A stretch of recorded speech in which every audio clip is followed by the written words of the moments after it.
I'm John Levine. Welcome to the Berkeley Writers at Work 30th Anniversary audio series. Berkeley Writers at Work launched in 1997 as a forum for campus writers to discuss their writing process. Since then, we have interviewed dozens of faculty writers from the departments of history, psychology, public policy, ethnic studies, and mathematics, just to name a few, to talk about how, where, and when they write. In celebration of UC Berkeley's college writing program's 30th anniversary, we are looking inward, turning the microphone towards our own writers, the vastly talented CWP lecturers, many of whom are successful writers in their own right. For more information about Berkeley Writers at Work, be sure to visit our website at writing.berkeley.edu. In this episode, longtime colleagues and friends Mike Larkin and Kaya Oakes talk about the challenges of writing and of teaching writing. First, Mike shares a sample of an essay he authored and talks about genre, because a short story of his was published as an essay. Kaya discusses writing under deadlines and writing in the age of remote. Along the way, they talk about fiction and nonfiction and writerly habits. Well, we are here, Kaya and Mike, and I'm going to start with introducing my friend and colleague, Kaya Oakes, who is a journalist, essayist, and the author of 6 books. Her work has appeared in The Guardian, The New Republic, The Washington Post, and many other publications, and she was also, among other awards, was named the best commentary writer by the Religion News Association in 2021.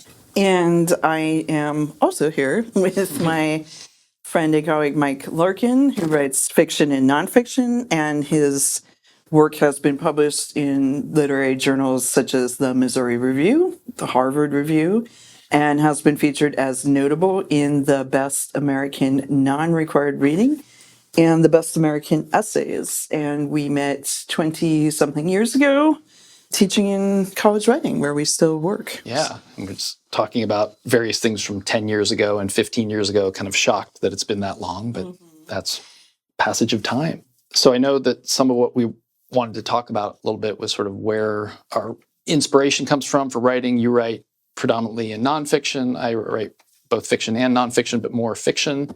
And so we were sort of interested in thinking about genre and where ideas come from. And so just to quickly start, I thought I'd read one page out of an essay I wrote for an anthology of works about creativity published by a writers' colony in County Cork in Ireland that I went to a few years ago. So I'll just read the first page here as a way into this whole thing of thinking about where our ideas come from.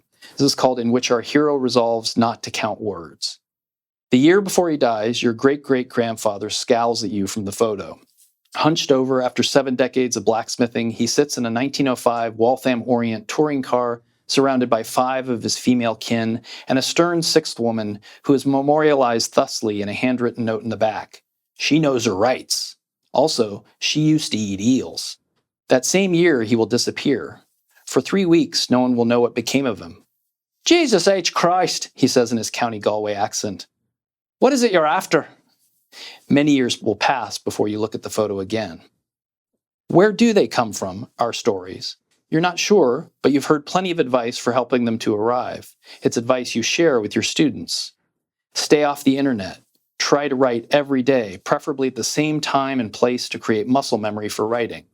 Silence your internal critic. Build brick by brick. Let ideas cling like barnacles, even as the critic is condemning your mixed metaphors.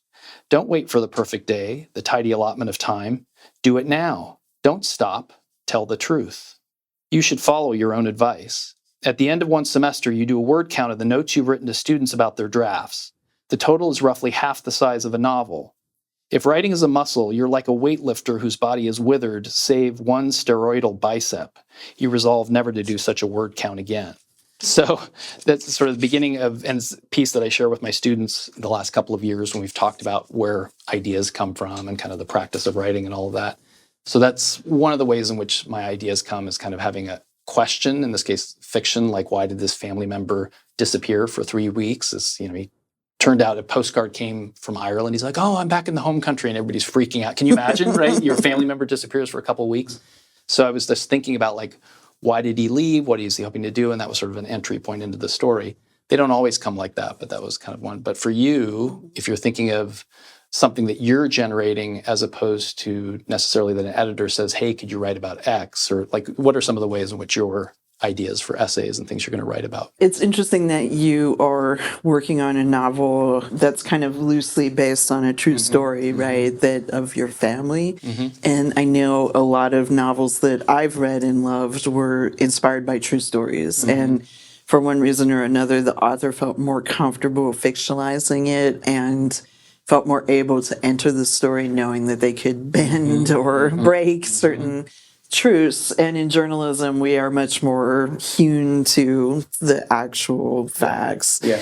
And so that's why I got interested in creative nonfiction, because it begins with facts, but it uses many of the same tools of fiction and description and character and story arcs and all that fun stuff that you can learn about in art. But yeah, for me, it's mostly observational. So I often get ideas for things I want to write just based on, oftentimes it comes out of conversations with people or just listening and noticing and observing, stories in the news will often be the beginning of a deeper investigation. But yeah, it's mostly the same that you're talking about, of noticing when interesting things are happening around you. So you mentioned so with the novel, that's come from something that started in reality. Has most of your fiction started that way?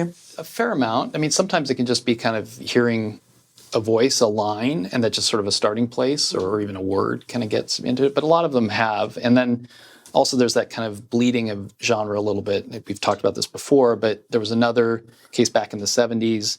My dad met Jorge Luis Borges, and I had in my mind, or remembered it as, they had lunch together through a mutual acquaintance, but it turned out he had just met him after a lecture briefly. Anyway, so that precipitated me writing what I thought of as a story, the center scene of which is my father and Borges, or a character like my father, having lunch with Borges and this dean from this school where he was. Anyway, so wrote it, and it had elements of real life, of illness my father's going through, and some other things. Sent it off, editor accepted it. It was at the Harvard Review. And then I get the copy, and it's essay, and they've called it an essay. And I was like, I thought of that as a short story, but it has elements of real facts in it. And Borges was always playing with genre and kind of time and all that stuff. So I was sort of okay with it. But it speaks to that thing that we've heard our students say to us about nonfiction is fact. It's all facts. And the fiction, you make stuff up, which is just like too easy and false of a distinction, right? And there's all that stuff, like I've read it in your work, and the nonfiction, where it's not literally just straight the facts. There's these narrative kind of components, whether you want to call it new journalism or creative nonfiction or whatever.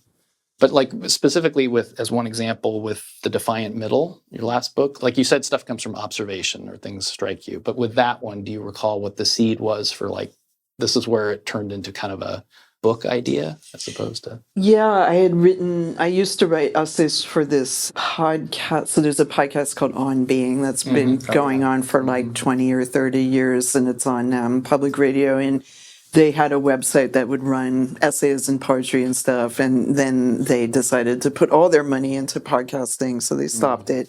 But before that happened, I wrote an essay for them on, I think I was in my 40s, and I was trying to write about transitional times in women's lives. And I mentioned some figures from medieval Christian history, like Julian of Norwich and Hildegard of Bingen. And unlike anything else that you write as a religion writer, unless it's about Trump meeting evangelicals, no one reads it.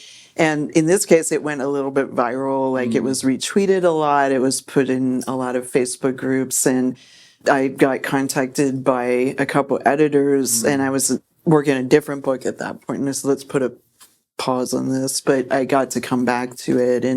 And again, it was just trying to find an anchor for a question that I had, which is, why do women get stuck in these sort of like undefined, murky life eras, and how do we find our way out of them, or what are some guides that we could use from history? So it was sort of like, again, a question. I saw a lot of my friends going through this, lots of coworkers, students also struggling with like being young but not old. And so, Yeah, but that's sorry. but it's no, it's interesting because you had the initial thing that you wrote, and that attracted attention. There's an audience there, editor and your agent, could this turn into something else? And you kind of sort of generate it from there, and that speaks to that thing that's so useful and is maybe also distinct. It's not distinct, but one of the things with nonfiction is that you have an idea that you generate. But in some cases, or specifically into journalism, maybe like, Kaya, could you write about this issue for our next thing that's coming out? And so you've got this editor or person from the outside who's saying, hey, create this thing, and then you can work with it from there. Whereas in fiction, very often, unless you're like somebody with a book contract, you got another book that's due, you have to come up with something.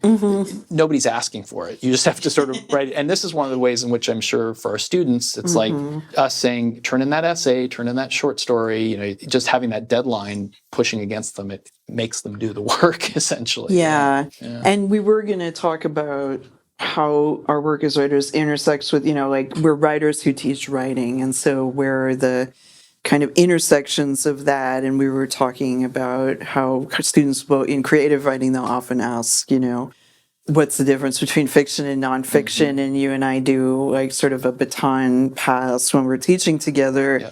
Where we move from nonfiction to fiction, but they're still asking me after that, like, what can I do?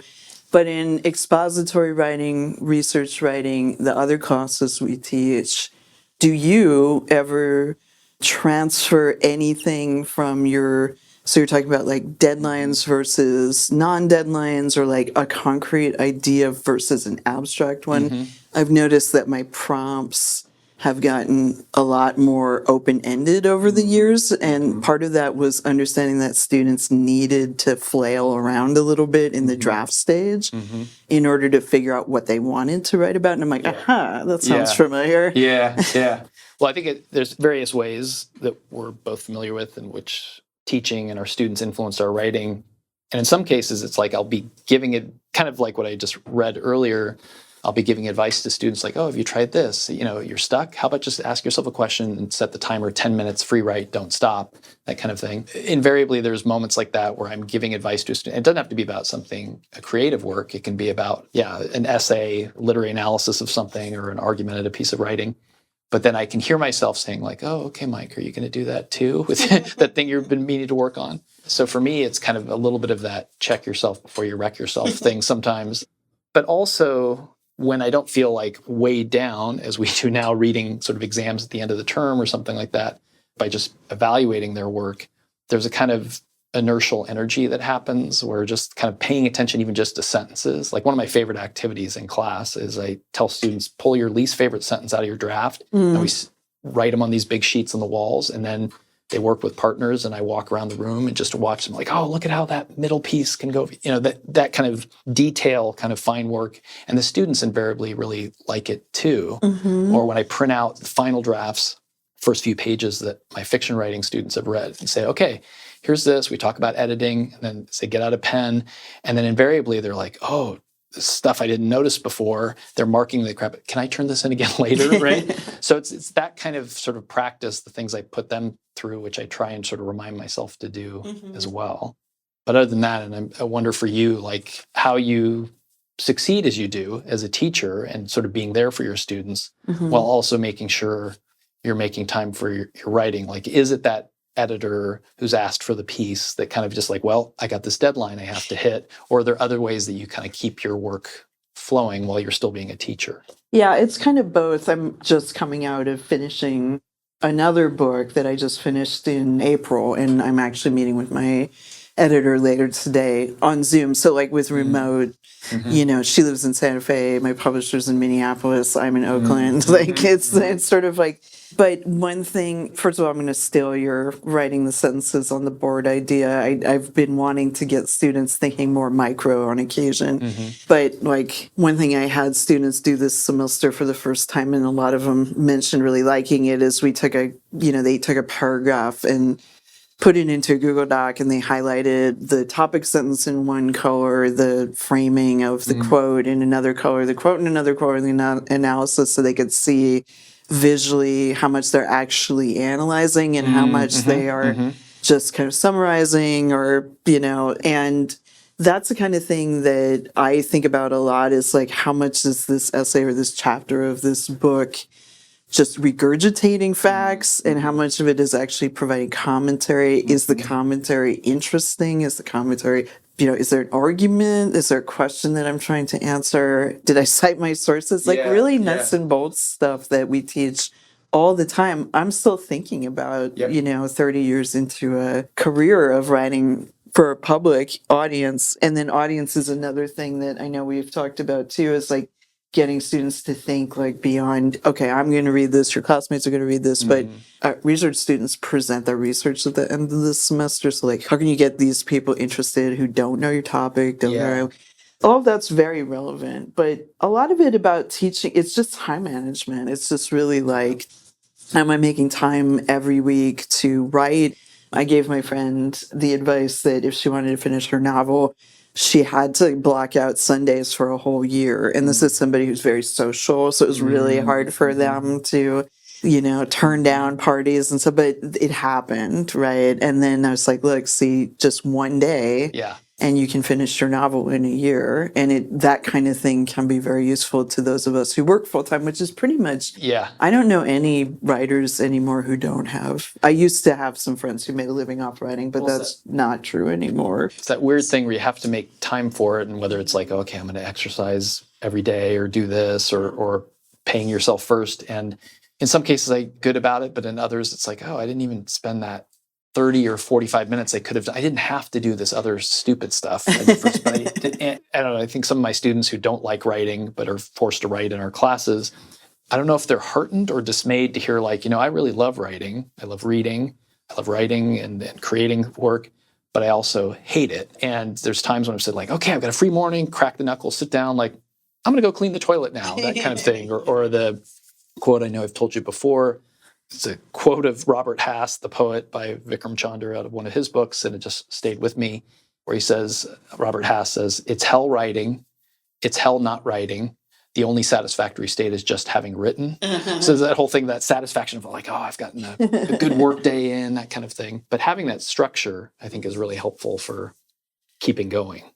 Yeah, and one of the things students often ask about is like, what happens? I have a block, I can't figure out what to do, or they're struggling with time management, like way more than we are. Their lives are way more booked up than ours are, even in the case where you have a child and you have parents that you need to help out. I have my mom I need to help out and help out with my nieces, and we have personal lives that need tending to on top of writing, on top of our jobs, but students are dealing with even more than that sometimes, going to school full time and working and taking care of a younger sibling or whatever.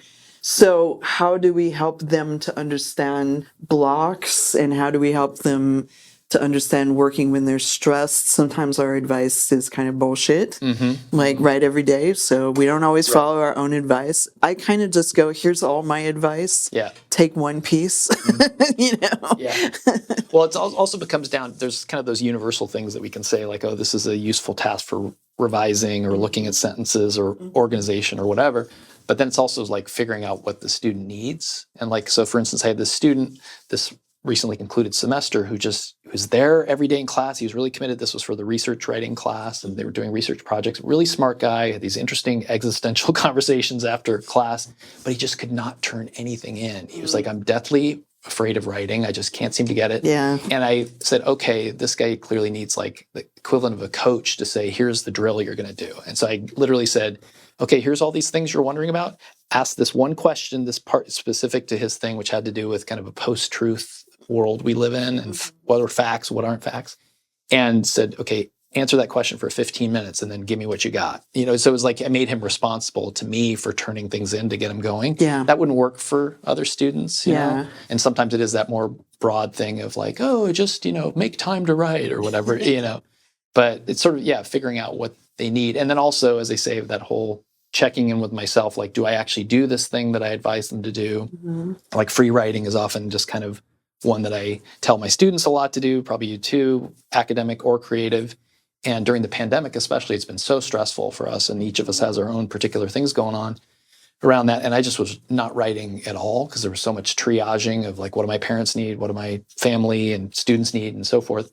But then I finally did like, okay, it's not going to be like, oh, I'm writing this novel or this short story or essay. I'm just going to write. And so I just have like pages and pages of what I'm feeling, what I'm going through. And it's tremendously boring to reread. So I like skim it, like, okay. But in the moment, it just needed to kind of just keep the body moving. And that actually got me started one day I just wrote a sentence and then another one. And suddenly I wasn't riffing on like the stressors of life and family and the pandemic. It was like, oh, this is a character and he's doing something. Let's see what happens. So so there's things like that can kind of keep going. But it's a constant struggle for me when I'm not beholden to somebody else, when had somebody say, okay, this is 1,400 words, we need it to be 800. It's like, crack the knuckles, I can do that.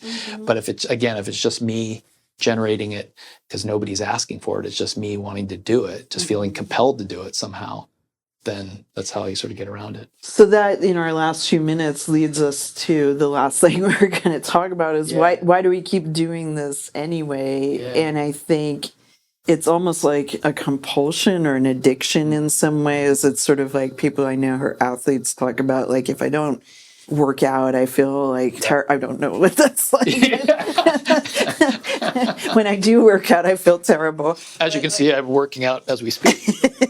But like for me, it's just sort of like I lose this really important part of myself. And like you're talking about during the pandemic, it just felt like, let's just write anything because I was on a book deadline throughout COVID, and then I had another book deadline, and I recommend that, but it did feel like a lifeline sometimes. Like if I hadn't had that book to write during COVID, what would I have been doing?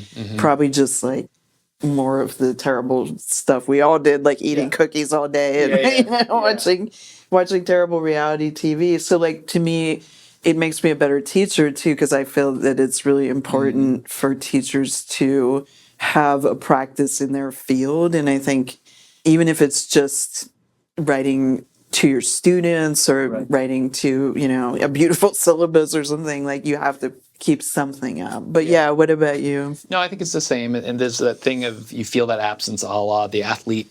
It's like if I don't get my body moving and run or lift weights or something, it feels weird. And I have noticed that in those times when I go stretches without writing for a while, it affects my mental health. Like not in the way of like I need to journal therapeutically to get things out, but just the act of writing, preferably creatively, especially creatively, that if I'm not doing that, my wife has said like I'm less pleasant to be around. I can tell that it makes me grumpier and so forth. So it is this kind of compulsion to come back to it. And I can tell when I'm getting back into it, not only because whether the writing's in flow or not, but I'm actually actively doing it. But then also I'll be reading things that other people have written, whether published writers or even some of my students. And I'll read it and like, my God, this sentence is fantastic. Or I just had a student, this has never happened before. It was in our 130 class with us that we co-teach regularly. And the student turned in this short story. And I've never had this happen. I'm like, just edit this little bit at the beginning. This is ready to send somewhere. And I kind of prodded her and she sent it out. But to read something like that, or again, like a published work by somebody you admire or whatever, never heard of, but you see the sentence like, holy cow, that's when I can tell it's like energizing me as a reader to write at the same time. But and then I can tell when I'm not reading less. When I'm writing less, I'm reading less. And so it's definitely something I need. And I think, again, some of our students just don't understand that. They're like, my God, you want to do this? This is something you choose? And the money. So I think like many things, there's both I think where we end up at the end of this conversation is both like the danger of vocation, which is that you can get exploited and, you can end up like, not making a lot of money and other people can take advantage of that. And I think sometimes as teachers, we're tempted to be like answering emails at 3 a.m. on Saturdays. And like we've learned some boundaries during COVID around that. But also, like, it's like activists always say, like, put your oxygen mask on first, right? So what feeds you as a human being, and for us, it's writing is one of those things, and that makes you better at teaching other people to do it, right? And so even if you're not publishing a book every 3 years, which, again, I do not recommend, that you have some connection to that part of yourself that brought you here in the first place. So, and that kind of joy and enlightenment that we get from reading other people's work is just part of the cycle Right. And so I think that teaching is part of that cycle for us too. Reading, writing, teaching, revising, it's all connected. Thank you. It was Thank fun you. to do this. Great note to And conclude on. we'll get back to teaching, like in just a couple weeks. Momentarily, yes. All right, thanks, Kaya. Thank you. That's it for this episode. Thanks for listening to Berkeley Writers at Work audio series, a production of the college writing programs at UC Berkeley. You can find more information about our program at writing.berkeley.edu. I'm John Levine.